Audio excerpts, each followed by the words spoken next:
Hello everyone, welcome to our channel radiography classes. আজকে আমরা মাজার ছবি রিপোর্ট পড়া শিখে নেব, অর্থাৎ digital x-ray of LS spine AP lateral ভিউয়ের যে আমরা একটা রিপোর্ট পাই, সেই রিপোর্টে কি কি লেখা থাকে এগুলো আমরা আজকে বিস্তারিত জেনে নেব। একটা সাধারণ মানুষের ক্ষেত্রে অনেক সময় একটা রিপোর্ট পড়া অনেক জরুরি হয়ে থাকে। একটা রিপোর্ট দেখে অনেকেরই বুঝতে অসুবিধা হয় যে রিপোর্টে আমাদের কি প্রবলেম বলছে সেটা।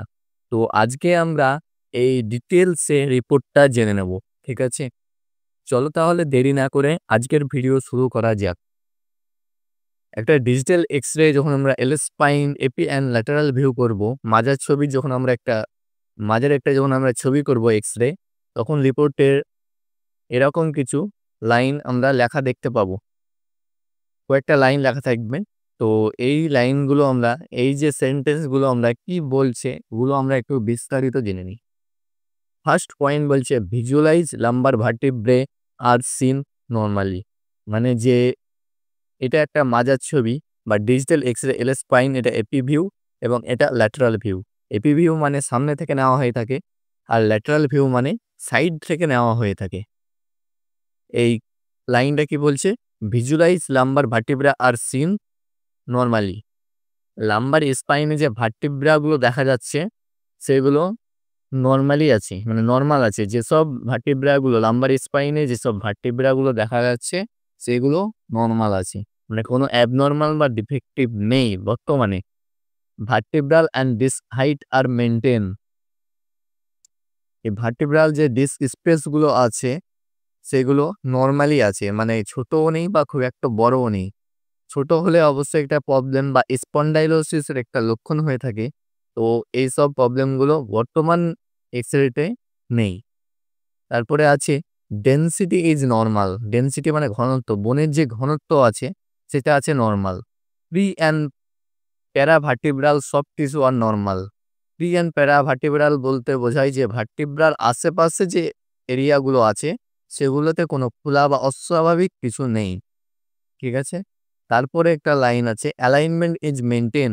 ভার্টিব্রার আমাদের যে কার্ভেচার থাকে সেই কার্ভেচারটা অনেক গুরুত্বপূর্ণ। এই কার্ভেচারটা সঠিক আছে বলে রিপোর্টে লেখা আছে। ঠিক আছে? এবার যদি আমরা ইমপ্রেশনটা দেখি, ইমপ্রেশনে বলছে নরমাল স্টাডি অফ স্পাইন। যেহেতু সবকিছুই নরমাল আছে, ভিজুয়ালাইজ লাম্বার ভার্টিব্রা নরমাল দেখাচ্ছে।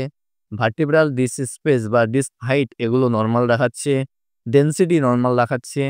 ভার্টিব্রাল সব টিস্যু মানে আশেপাশে কোনো অস্বাভাবিক কিছু নেই তাও দেখাচ্ছে, এবং অ্যালাইনমেন্টটাও সোজা বা অ্যালাইনমেন্টটা আবার ঠিকঠাক রয়েছে।